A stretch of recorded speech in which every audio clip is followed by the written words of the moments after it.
Welcome back to the Forum Book Club with Joseph Pierce, to whom someone said, "Get thee to a convent." And where are you, Joseph? I'm in Messina, New York, at a Dominican convent here, leading a literary retreat for the sisters. Athena? Messina. Oh, okay. Very good. And Vivian Dudo, our senior editor, is also here from San Francisco, still sheltering, as many of us are. And I'm here at our office in San Francisco. We're continuing with Robert Riley's book, America on Trial, in defense of the founding. And certainly we need a defense of the founding in the midst of this cancel culture. And the beauty of this book, which is both beautiful and timely, is that it tells us just what that culture is, which people are trying to cancel. And I think if we read how our culture as Americans has deep, deep, deep roots that go back to Judaism, Christianity, Rome, and Greek philosophy, we'll see that it's a wonderful culture. It's a great gift we've received from those who've gone on before us, and definitely something to be preserved. If you compare other cultures around the world historically, we have a treasure here, and I think this book will help to remind us all just what a treasure that is. So we've already talked about the thread that goes through this book, and the thread is logos versus voluntas, so to speak, reason versus will. And Bob Riley shows how our constitutional government is rooted in Athens with the idea of natural law, which is law based on reason. And the opposite of that is nominalism, in which there are no essences and therefore no natures and therefore no natural law. And what that leads to, voluntarism, where we do not have natural things which have ends in themselves, including ourselves. We create our own ends. We make ourselves what we want to be by our will. And so that thread is going to go through the whole of Western civilization and our history, and he's taking us through that. But there's another strand, which is monotheism from the Jews, and with Christianity, the separation of Caesar from God, from the political culture, which is civic, to our personal and social culture, which is religious. And these two, from Greek and Jerusalem, fused in Rome, and we had this beginnings of European civilization. So, and last week we talked about medieval period, in which we got the origins of the consent of the governed and of representative government, and that started in the monasteries and in the religious orders, and that led up to two swords but one truth. And the civil sword, the civil order, was distinct from the religious order, and we saw how Archbishop Stephen Langton was the kind of origin, if you will, of the Magna Carta, which set down these rights that the governed have in relation to the king. So we've seen that from the ancient world to the modern medieval world, and now we're going to move into the modern world. Last week we talked about William of Ockham and the rejection of the idea of nature and nominalism, which therefore led to voluntarism. And now we're going to take this week three important figures: Martin Luther, Richard Hooker, Anglican theologian, and Thomas Hobbes. So, kind of an exciting session this week. I want to start, as I often do, with reading the first couple of sentences of chapter 4, titled Enter Martin Luther, Exit Christendom. He says, and I quote, "As we saw in chapter 2, in the Middle Ages, the swords of church and state served one truth, producing Christendom. Dual sovereignty had meant restricted sovereignty, as neither church nor state could claim the whole man. The end of the Middle Ages brought about two truths: faith alone, or fideism, on the one hand, reason alone, which became rationalism, on the other hand, with only one sword, the state. This change considerably enhanced the burgeoning power of national states, since the remaining sword was theirs. And finally, between them, Occam and Luther, with the help of others, brought about the end of Christendom and laid the basis for unrestricted state sovereignty, which would soon claim the whole man for its own. So as we see, he's going to see the American Revolution as a restorative revolution that picked up again the momentum, the thread that came from the ancient world through the Middle Ages, and now, was derailed by the Enlightenment and by Reformation.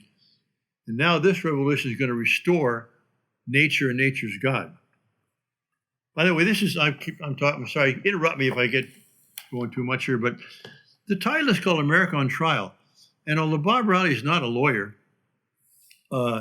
he treats us like a case in law, and he has a lot of evidence for his thesis here.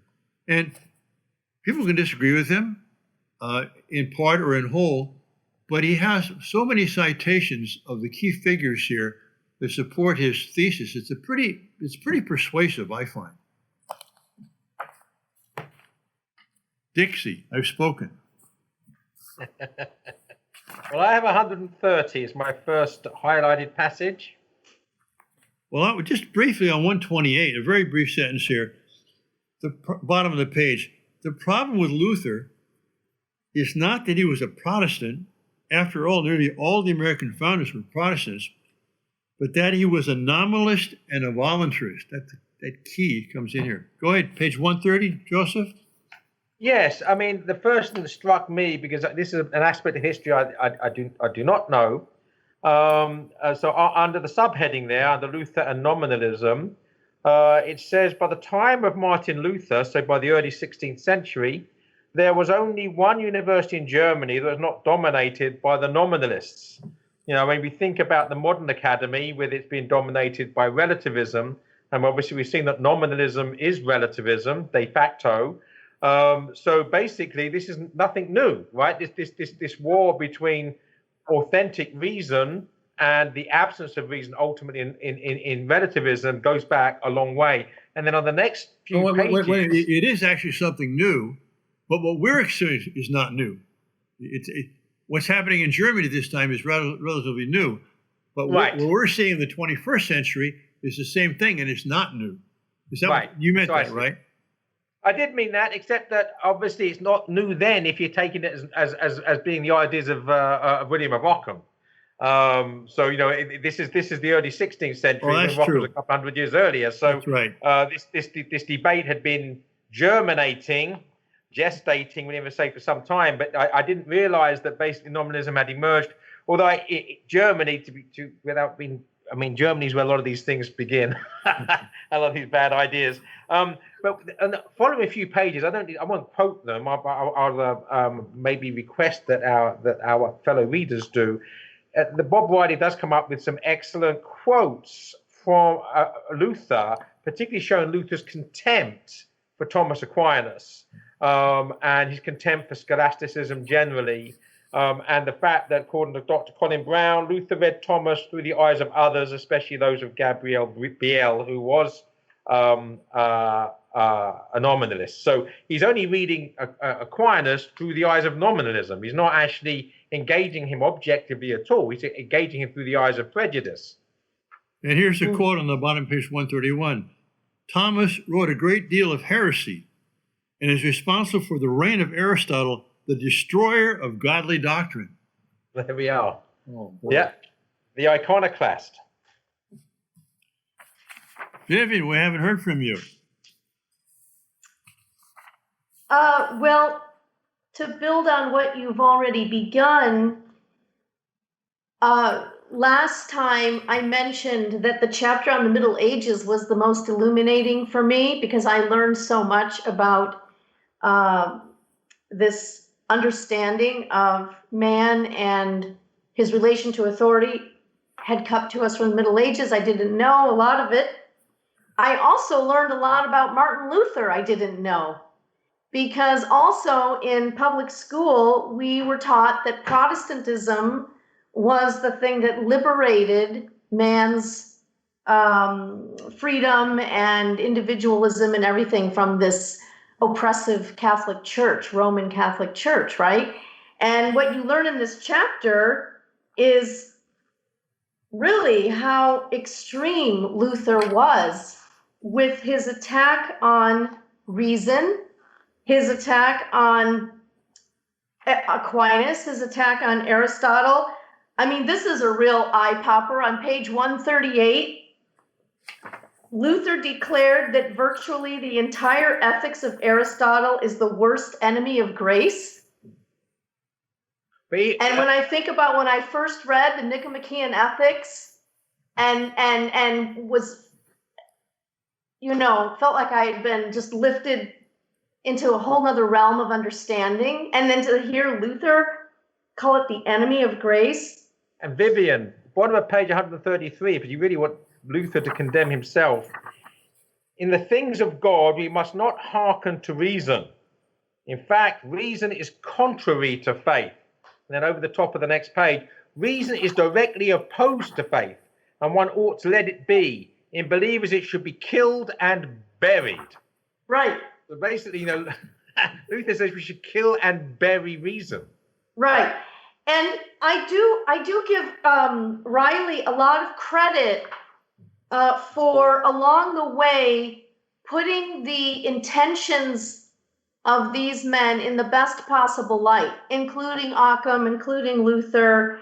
Let's face it, there was in the High Middle Ages, there was a kind of ossification of scholasticism that went on, right? And there was bound to be some kind of reaction to it. And the other things going on in the church, like the Avignon papacy. And so it isn't just, he points out, I don't remember now where, it isn't just ideas that move these things along, but also other circumstances and events. But they do have a way of coalescing and creating pivotal moments in history that can have huge impacts even today. In my now long lifetime, I've seen the Catholic Church represented so often as the enemy of reason, the enemy of science. It's superstition. It's a monarchical type of government where you have to be obedient, not thinking. But as a matter of fact, the church is a defender of reason. In fact, John Paul II with Fides et Ratio, Faith and Reason, and Benedict in his famous lecture in Regensburg in 2006, excuse me. Isn't it amazing that the Catholic Church, this rigid, dogmatic entity, is the one that is preserving reason and freedom?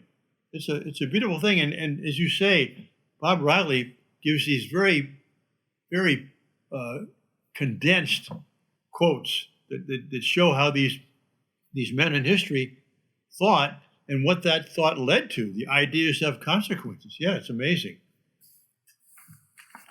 I in order to sort of try to keep us on track here, Okay.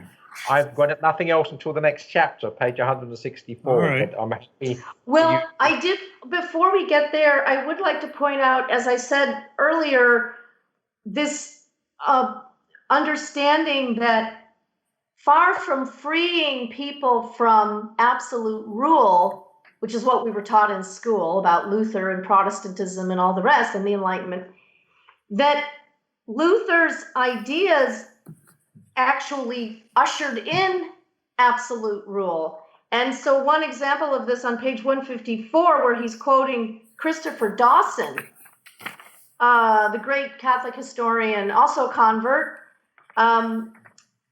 quote, "The establishment of the Lutheran territorial church under the supervision and control of the prince involved a thoroughgoing reconstruction of society to the benefit of the prince, who thus acquired a patriarchal religious authority that was almost absolute. That was the first time I'd ever seen Lutheranism being linked with this development. Because what we were taught in school was that it was the Catholic Church that had this absolute divine right business going on. And as we're learning from his book, it's the exact opposite. That's the truth. It's amazing.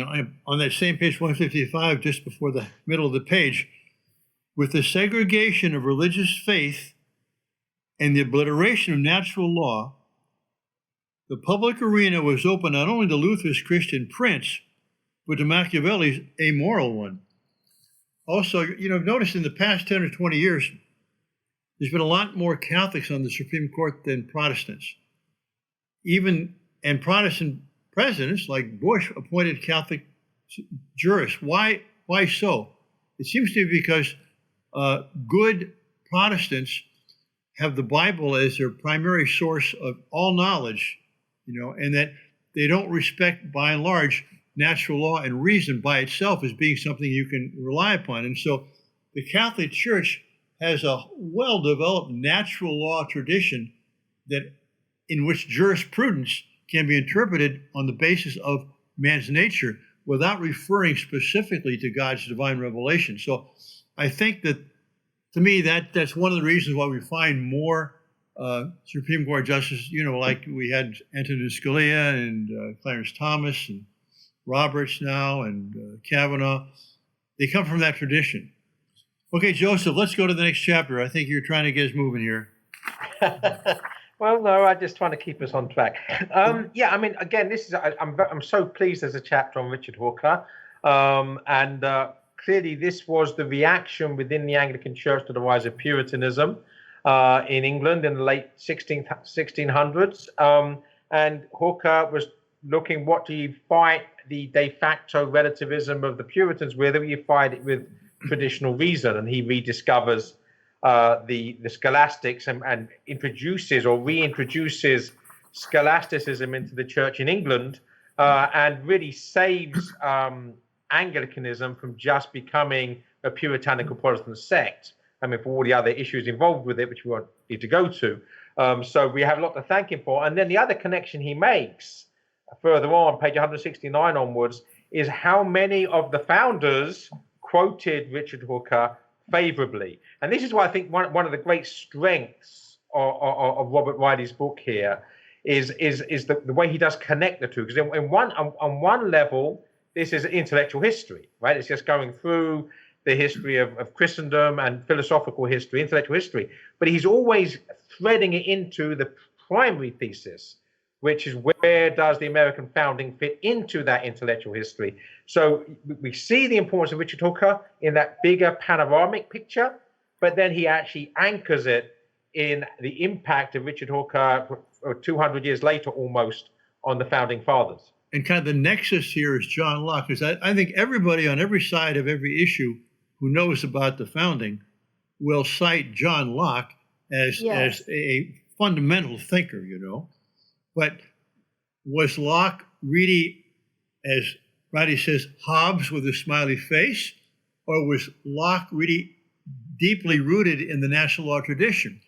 On page 169, middle of the page, Riley says, Hooker is a vitally important figure in the continuity of medieval constitutional theory, which through him had a major impact on Algernon Sidney and John Locke, both of whom profoundly influenced the American Revolution. And below that, he says, talking about John Adams here, because he relied so much on Hooker's authority, Locke gave extensive quotations from him 16 times in the second treatise. These, in turn, had an impact on John Adams, who quoted from them to Massachusetts Governor Thomas Hutchinson in 1773. And this is from Adams now. We shall sum up our own sentiments in the words of that learned writer, Mr. Hooker, in his ecclesiastical policy as quoted by Mr. Locke. So, like you said, Joseph, there's a convergence, leading to the founding. Yeah, he quotes us on the next page. I also had that passage. Also, there's a direct quote, 6 lines long, 7 lines long here, directly from Locke, from his second treatise of civil government, where he refers to Hooker as judicious, and clearly quoting Hooker in a positive manner. And then on the next page, James Wilson, who signed both the Declaration of Independence and the Constitution, also quotes Hooker favorably. And then he lists a number of the founders who were members of the Anglican Church. Bottom of page 170, top of page 171. So the stats, the Anglican, because I say we, I mean, me. That for me, I just assumed that most of the founders were nonconformists, and in some cases, not even Christians, right? Deists. But obviously, many of them here, quite clearly, if these figures are correct, and I have no reason to doubt them, were actually Anglicans, which is significant. Right. I found it amusing that on page 160, Hooker is accused of promoting Romanish doctrine when he's, dusting off Thomas Aquinas and others. Some of his contemporaries are basically accusing him of being a Catholic. And another thing I found interesting about Hooker, and I don't know if I'll find the quote now, but he points out, here it is, on the bottom of page 164.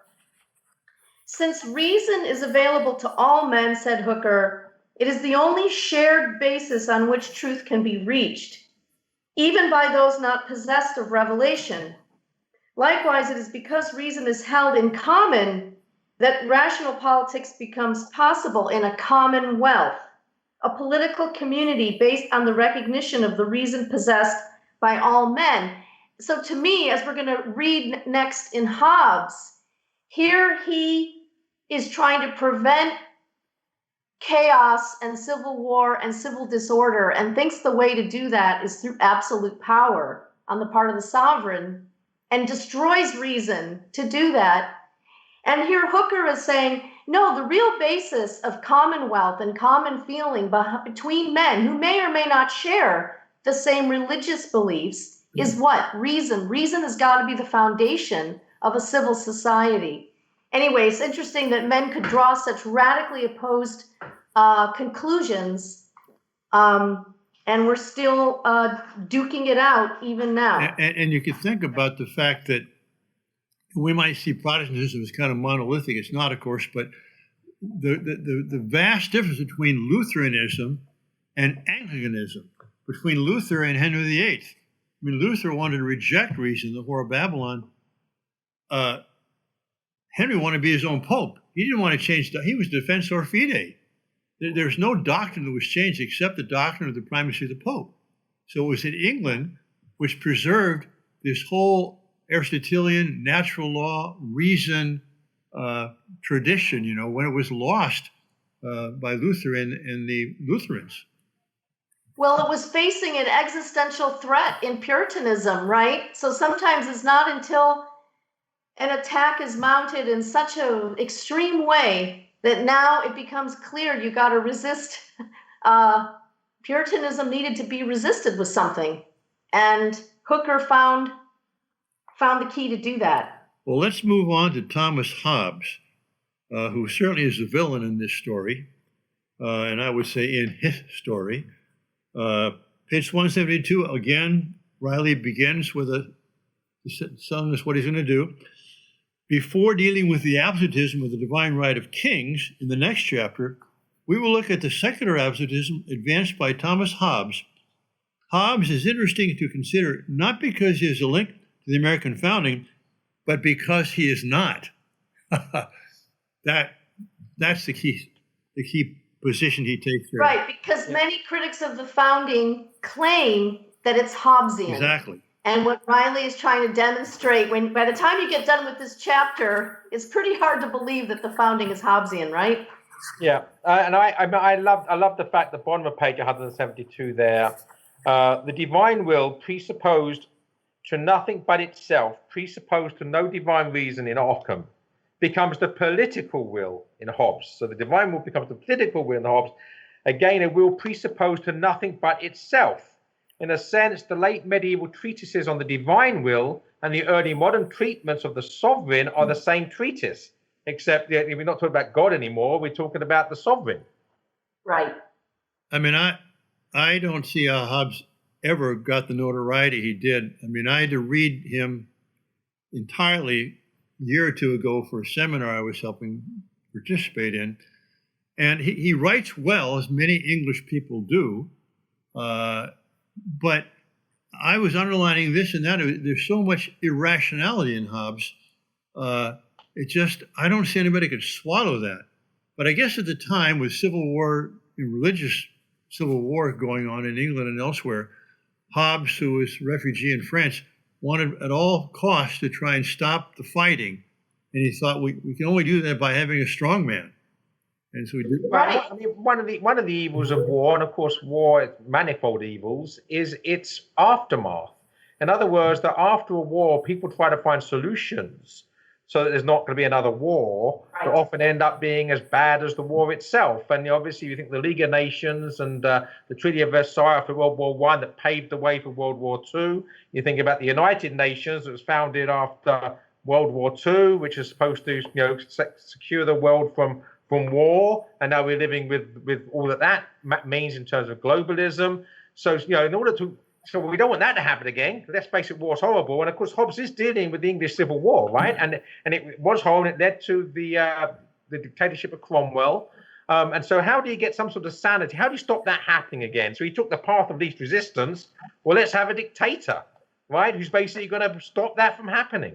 Right. I think also the appeal for Hobbes to some men is his very cynical view of what a man is, that he's just a bundle of appetite, that his reasoning is really just to justify his appetites. It's not really reasoning. I mean, this cynical view of man, I think a lot of people agree with, sadly. Once you want to believe that God doesn't exist, you're left with materialism. That's right. You're left with the materialism, you're left with Thomas Hobbes. That's the problem. Yes, I think that sums it up. And I want to have Thomas throw up a graphic here. It's the frontispiece from Leviathan. Leviathan, of course, is one of the sea monsters that mentioned in Scripture. But as Riley says on page 187, over Leviathan's crowned head in the frontispiece appears an inscription of the book of Job. Non est potestas super terram que comparator e. There is no power on earth to be compared to him. To whom? To the monster, the sea monster. Individuals are depicted only as constituent parts of Leviathan's body below his neck. All of them are faced into Leviathan, gazing upward as visage. We see only people's backs. They possess no individuality. Nothing and no one exists apart from Leviathan. There it is in an image. That's his view of man, like you said, Joseph, materialism. There is no God. All we have is everyone fighting against everyone else, the war of all against all. We have to give up some rights in order to protect ourselves that we may seek our own survival, which is the highest good. And we form a compact and we give all the power to a ruler that can't be resisted. What a great philosophy for life, man. But again, what he does later in the chapter, from 192 onwards, he actually again connects it to the American founders. And whereas the American founders can be seen to be sympathetic to Hooker, they can seem to be condemning the ideas of Hobbes in no uncertain terms. And so he lists various the founding fathers and the leading thinkers of the 1770s and right through to the early 19th century. So for instance, Benjamin Rush in 1810, this is page 192, 1810, John Adams wrote to Benjamin Rush that, quote, Hobbes calumniated the classics because they filled young men's heads with ideas of liberty and excited them to rebellion against Leviathan. And again, we see that today. Why is it that the woke people do not want anybody to have any classical education, any great books education? Because the great books are full of ideas that challenge their reductionistic understanding of the cosmos. It's exactly the same thing here. Hobbes didn't want people to read anything which challenged his materialism. That's right. Well, we will. And it's John Adams that points that out, you know? Yes. So we'll have one more session on the book and then one session with the author. And next week, we'll talk about chapter 9, a restorative founding on reason. Very important for this whole book, that it's a restoration. Chapter 10, the Antipodes, the American Revolution versus the French Revolution. And that's a beautiful contrast there between the Industrial Revolution, which took place within decades of each other. And then finally, critiquing the critics, why they go wrong about what was right. Wait, Father, pardon me, but you skipped 2 chapters. I did. Yes. Yeah, I think we have 2 more weeks before Robert Riley. Oh, really? Yeah. So Oh, I you're think right. it's meant Oh, to my be- gosh. Meant to be 7 and 8 next week, I Oh. think. Mea culpa. Well, that's good. I'm glad we have 3 weeks. Yes. So basically, if people can read chapters 7 and 8, I think that's what we agreed Yes, upon. that's right. And then we'll finish the last 3 chapters finally. Very good.